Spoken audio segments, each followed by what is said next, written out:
Good evening and welcome back to another episode of Everyday Man of God Ministries. As always, thank you for tuning in. I appreciate it. I'm always thankful for anyone who listens. I always say that I'm just a simple guy, nobody special. I'm no theologian or anything like that. And that's why the title of this, or the name of this podcast is what it is.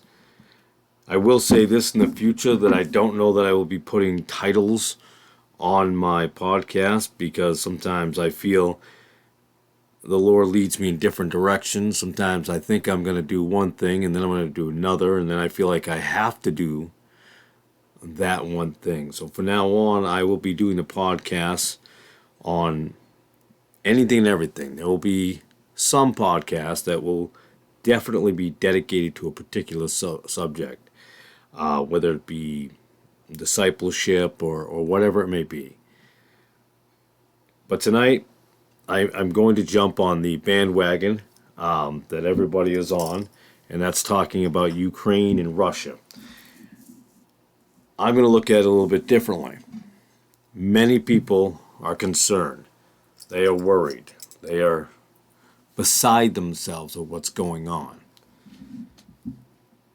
If you're truly saved and you're born again, this is not such a big deal. And why would I say that? Because you know,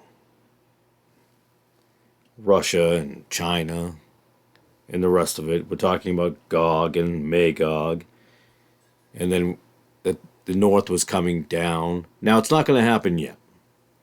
We're just in the preparation stages. I don't know when it's going to happen. I can give you my speculation where I think it will happen and when, but I don't like doing that because I get a little concerned and bothered when the likes of John Hagee and Perry Stone and the rest of them get all up in this thing, instead of really concentrating on attacking each day that you have and focusing on living a godly life. Because if you live as godly a life as you can, all those things will not matter. The Lord will protect you. Not in the sense, and I've talked about this before, not in the sense that you're never going to get a cold and you may never sprain a finger or bust a toe or anything like that. That's not what I'm talking about. And no, God will not test you because that's not biblical. He allows things to happen, yes, but He can save. But we talk about all of these things. And let's talk about the other things, the other countries and the other areas. When we talk about Iran, which was Persia, Kush, Central Africa, or I believe it's middle of Africa or Central Africa. How about Put, Libya? That's Northern Africa. How about Gomer, Germany? Or Beth Togarmah? That'd be Asia Minor, Turkey. See, all of these things, or all of these countries or areas of land back in biblical times, understand something. Earthly kingdoms and empires fall, but not the kingdom of God. Remember that. So when today in America we're taking sides, or whether it be Australia or UK or any place like that, when you're taking sides, what side are you truly on? Because there's sinners on the Republicans and there's sinners in the Democrats. Just because they say they go to a church building doesn't mean they're actually worshiping God. What about Tyre, Sidon, the region of Philistia? Where are you in your walk? Now, we're all in different places. I am not concerned about the possibility of war, and it's not going to happen yet. Not in the grand scale of things. But we're getting closer. There's no doubt about that. I'm more worried about when world peace breaks out. You ever notice how they're always asking, what was it, there was a few ladies on that, what is it now? The Miss America pageant. I just want world peace. Yeah. Yeah, you know what world peace means, right? The Antichrist is here. And you will follow him because you're blind and you're willingly deceived, as we happen to be right now when it comes to the COVID shot. We believe what we want to believe. We believe the fact that we can have our own way. We can control our own destiny. Well, I guess that makes you a god. And those same people go, I don't believe in gods. Well, you just made yourself a god. Think that through. And where is your loyalty? Let's talk about loyalty for a second. Let's talk about your jobs and your workplace. Who do you pledge your allegiance to and your loyalty? Well, if you're saved, it's to God. Not your job, not your town, not your family members. To God. He is first. If that means that you have to walk away from family members in another state, you have an aunt, an uncle, a nephew, a niece, or whatever it may be. Unless you have children in your home, and those should be the only thing you should be concerned about. Everyone else, and this is very difficult for a lot of people to understand and grasp. Maybe I'm fortunate, but I've always had the ability to move on. And that's what is sorely lacking. Not just in secular society, who has to hold on to things with pictures and statues. Well, statues is more your Roman Catholic thing. And after that, even some of your Baptists and your evangelicals and some of those buildings. Look at some evangelical churches or so-called non-denominations who go into these Gothic-style churches, these church buildings from the day. That's scary. It's very concerning. And the rainbow flags that are hanging outside church, don't be fooled. That is not the covenant. That is just for the gay community. These liars and these devils who tell you, we need to love everyone and accept everyone. No, you don't. No, you don't. That is foolishness. You tell me right now you're going to accept a pedophile in your home. No, you won't. You'll pray that one day they will not be one, and before they go to the gas chamber or wherever it may be, or go the execution for that they find God. True evil will never find God. I had this conversation a long time ago about Hitler. And we had this conversation, goes, do you believe Hitler can go to heaven? And I knew it was a trick question. It's a setup question. They want me to say yes. And he goes, well, what about all those lives? What about all those Jews that were killed so that you're not truly a Christian? What I said to them, and I'll say now, true wickedness will never repent. True demonic devils. There are some that can be saved. There are spirits that can be exorcised. I don't mean like exorcised in, what is that movie? I'm trying to think of the movie. Exorcist, The name of the movie is Exorcist. And some priest walks in. That's not what I'm talking about, which is kind of ironic if you think about it. People who are not saved trying to save someone. Yikes. This country is in a tailspin. Is your loyalty to this country? And this is where I'm going to get in trouble. Mine is not. I have been blessed and fortunate to live in a land where I have, even though the freedoms are limited and you're delusional and you've been given smoke screens of how much freedom you possibly have, that you actually have, but we have more here than many, many other countries. That time will come to an end, by the way, if you don't fall in line. My loyalty is to God. And if God keeps me here in my state of Connecticut, or moves me to Massachusetts, Maine, New Hampshire, Rhode Island, whatever, that's the whole Northeast. Whether God says it's time to go to Tennessee, or no, it's not time to go to Tennessee, it's time to go to South Carolina or Nebraska. You go where God tells you to. You change the jobs when you have to. I'm leaving another job. And people say, wow, dude, you just keep jumping job to job. Well, it's a little different in my case. I don't know why I was at the job I was just at. But God only knows. He has his reasons for putting me where I go. And yes, I was completely shocked at when he put me in a manager's position in retail. That blew my mind. And I'm like, I don't understand why this is the only door that just opened up. But I was able to speak to people, bring peace to some people. And God had done a wonderful thing for me. But then he opened up a door to what I like to do. And that's drive truck.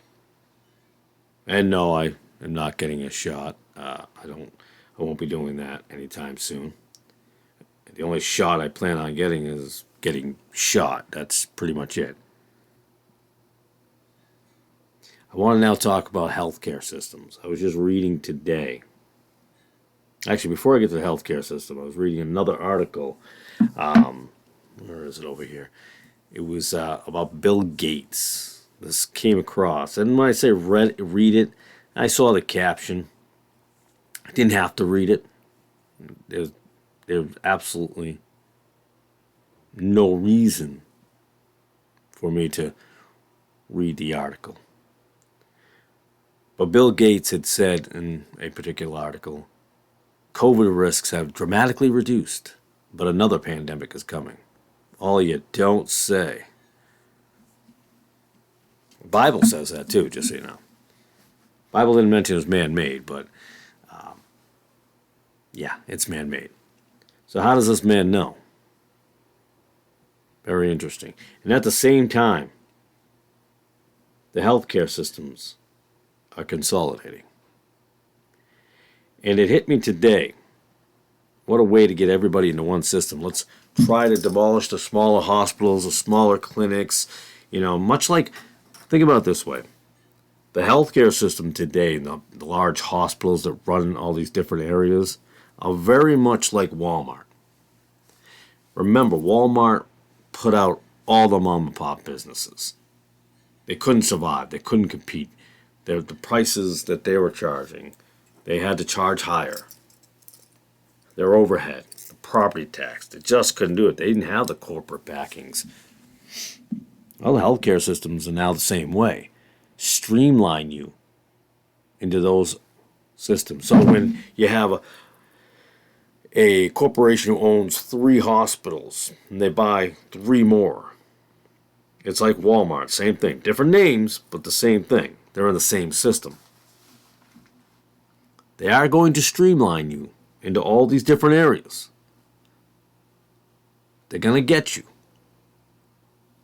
Now, we're working on escaping into the Homestead area as long as we can, but you can't run forever. It's not going to happen.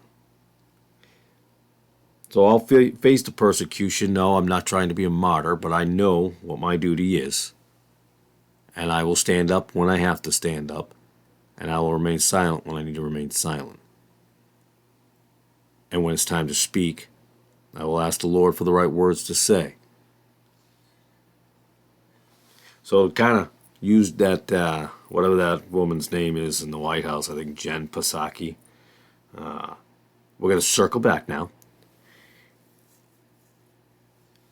I'm okay with the whole Russia-Ukraine thing. And also, think about this now. I learned this a long time ago when I was a kid. And I'm sure a lot of you have learned this over the years, if not when you were a child also. Whatever you see is not what's going on. Remember that. Whatever they're showing you doesn't bother me at all. What you should be concerned about is what you don't see. That should be the problem you have.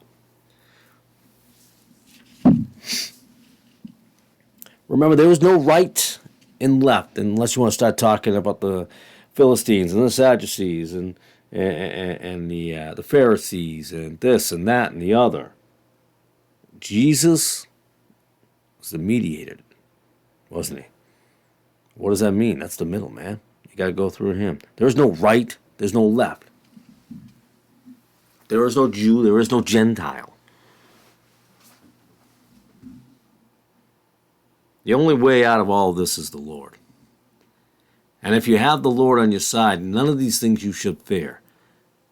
Even if you do die, you're going to heaven as long as you are saved and you follow God and you make sure you follow the words of God. Don't get wrapped up in all the cute little, end time prophets out there who said Trump is rising from the ashes and all that nonsense. Who cares? Who cares if Trump is rising from the ashes? Who cares if another conservative is going to get the White House? Who cares? Because it's just a cycle. None of that matters. None of them are going to get you into heaven. Not a single one can save your soul, but one. Oh, how many kings are left? How many kingdoms are left in the world? And let's count them down and figure it out so we can pinpoint it. I guess that's all exciting to do. But again, if you're going to leave that cool study on the end time prophecy and you're going to go home and you're going to watch the football game and you're going to have a couple of beers and call up the buddies, then you don't get it. You missed the whole point. If you are like me and you're just an everyday, again, exactly what the title is, everyday man of God, then you understand that you are in this world and you wonder, what are you going to say next? Who are you going to offend? And most of the time I speak and I don't care. And I've been fortunate up to this point. I've had very little pushback against me. Bless the Lord. I don't know what words he is. I can't even remember all the words I've used. He's given me the right words up to this point to stay out of trouble, I guess. Even though every time I'm thinking I'm getting in trouble with what I say, I have stayed out of trouble. But the time will come, though. Well, when I will be very offensive. I make the joke sometimes to people, I'm offended by your offensiveness. I'm offended by the fact that you're offended by what I'm saying. And the left and the right, like I said before, is going to be like two locomotive trains. They're going to be on a collision course and they are going to just explode. And there'll be a lot of collateral damage. Because you are backing the Democrats and you are backing the Republicans. And this is what you are backing politically. And this is back the Bible. Because at least when you die, you died for a real cause. When I say die, again, do not go out and become a martyr. I'm going to wield the sword so I can get to heaven. No, you wield the sword because you have to. You don't run into the fray. You just are prepared for when it comes to your door. You're not screaming up and down on YouTube going, I'll kill all the evil people and blah, blah, blah. You are not saved. You are not saved at all. So I'm not worried about Russia, Ukraine, or any of these things. Yes, people are going to die. Pray that people find God. Pray that they find a Bible, a King James Bible. Pray that they come to Jesus. Pray that that happens. But if they don't, it is what it is. There's nothing you can do. Prepare your family. As hard as that may be sometimes, you may have some tough ones. I've got a teenager. He's going to be a tough one. And that's mostly my fault. 2 younger ones, I think they'll be fine in the long run. I even think the teenager will be fine in the long run. But take care of who's in your home. You cannot worry about your sister or your brother that lives somewhere else. They're grown people. They know what you stand for. They know who you follow. And if they can't deal, then they can't deal. We can't consume ourselves with that. We have to stay the course. People will, I don't know if I want to say mock, but insult you. How can you turn on your own family? They will go at those emotional heartstrings. There's nothing that they can say that can destroy you. None of them can lift you up to where you belong. Only the Lord can.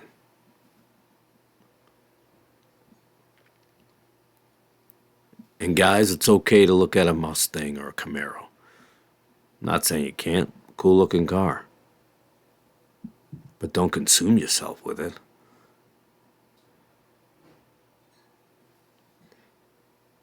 Thank you for tuning into this podcast. And like I said, I will in the future be just probably just putting an episode number on them, because I don't want to be in a situation where I have to do the podcast on a study that I planned on doing and then have to fight where the Lord has told me to go. You know, for me, I have a system. I come down to my podcast area and I sit here for a while and I just say, Lord, what direction do you want me to go? Should I rant? What do you want me to ramble on about, Lord? Trust in the Lord. Have faith. Listen. He'll guide you. Just gotta listen. And with that, thank you. I appreciate it as always. And I will see you. That is not what I meant to say. Although I might see you in a Rumble video or a YouTube video. Yeah, I put a couple more videos out on YouTube. Whatever. I'll throw it out there, see if I get banned. I haven't done them in a while. Not because I was afraid to get banned. I just haven't wasted my time with it lately. Rumble and this podcast. All right, with that, I said God bless. May the Lord be with you. Have a beautiful night.